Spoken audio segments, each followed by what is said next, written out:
We're on. Can we lower the sound? We'll lower the sound because this is a great story. And for those of you who haven't heard it before, I haven't heard it's it. worth. Do you know the full extended story? Amy's never heard this story. This was it? Amy, you're I don't know if I know the full story. I know that it was Randy. Who was it? Was it Bobby and Elaine's? Randy's birthday party. I just want this for you. Dad, Yeah.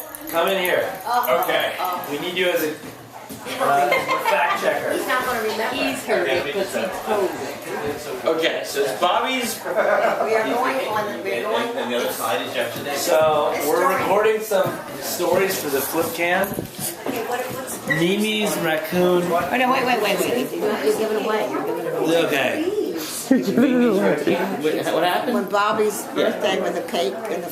I remember. You remember. What happened, Sam? How are you telling the story? Oh, you've got this on me? Okay, here's the story. It was a birthday. So you we're going to gotta- have it at the Abington Club, and my mother's to bring the cake. No, you're not. You got to tell the whole story. Dad, right? you're fucking up the story. Okay, you tell the story. Because there's two parts to the story. You Let's might hear not even know the second part. I don't know. All right, we have it in our house. It's a split level house. The first level is a den, and we have a fireplace and a non-working fireplace now, with a marble wood, whatever, a stone place. Okay, so we're going to have Bobby's birthday the next day. We're going to go to the Abington Club, and I had ordered a cake, and I brought the cake home, and I put the cake right there on the stone counter because we're going to go the next morning. Meantime, Al is driving Randy, who is a student at Penn. We had been out for supper. He's driving her home. I'm in the house. Okay? Okay. Okay. We got it. Very long preamble. There's two parts to the story, though. Okay, so, there's two parts to it. I come downstairs, and I see there's a piece of the cake. The lid is kind of up, and there's a piece of the cake out. And I yell upstairs, Bobby, did you have it? Bobby wasn't even in the house. Bobby must have eaten a piece of the cake. That's terrible. It's his cake the next day. Okay. Now, at this point, I'm in the house alone, and all of a sudden I hear footsteps. Little footsteps, tiny footsteps. And I'm waiting for my husband to come home from taking my daughter to school, and he's not home. At this point, I'm putting the radio on, and I'm calling Randy. How soon did Dad leave? She said, what's the matter, Mother? And I said, well, I just want to know when he left. I didn't want to tell anything. Okay, so the next thing I know, he comes in the house, and I said to him, look at this cake. He comes into the house, and he comes upstairs. I said, look at this cake. There's a piece of the cake. Who ate a piece of the cake?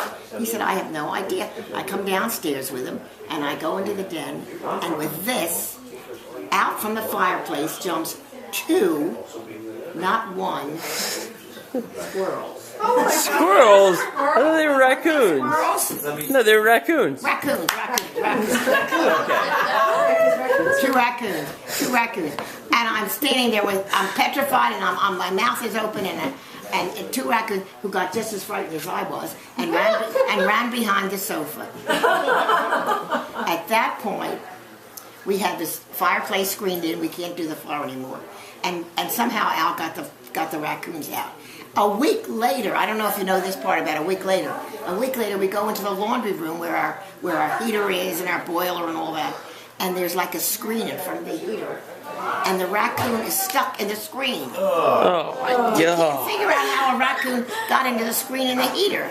I said, oh my God, we're besieged with raccoons. So Al takes a broomstick, and I thought he was going to take a tennis racket. He took a broomstick, and he gets him out of the thing, and he pushes him into the garage. I said, I'm not going to bed with that raccoon in there. So he finally got rid of the raccoon. And the cake, and then Randy said, you can't take that cake for Bobby. You can't cut a piece. You can't take that cake. You don't want a cake that a raccoon has eaten. So he threw the cake away. No, that's not the story. That is not the story. Here's what happened. So we had a birthday party at the house. At No, the Abington Club. And I'll bring the cake, and you bring the cake, and a quarter of the cake is cut out. And say, well, why would you have a cake and you've eaten a quarter of the cake. I didn't eat a quarter of the cake. Shh. I didn't eat a quarter of the cake. Shh. And then we learned that the raccoon came down on the cake and pawed the beginning of the cake, contaminated the cake, and you tried to cut away from where the paws were and served your family a week-old contaminated raccoon-infested cake instead of just buying another cake. I wasn't a week old. That part you deny, but not the part. You don't remember that. My wife was like, "What's the matter? Why would she serve us a cake that the raccoons?" You don't remember that? I don't. I remember the cake. I don't remember serving the cake. Great. That was a great. We didn't mind eating the raccoon as long as it was chocolate and it was vanilla too. So It wasn't a week old. Oh, that's the part you're laughing on. It wasn't a week old. The other part, okay. I arrest my kids. Oh God.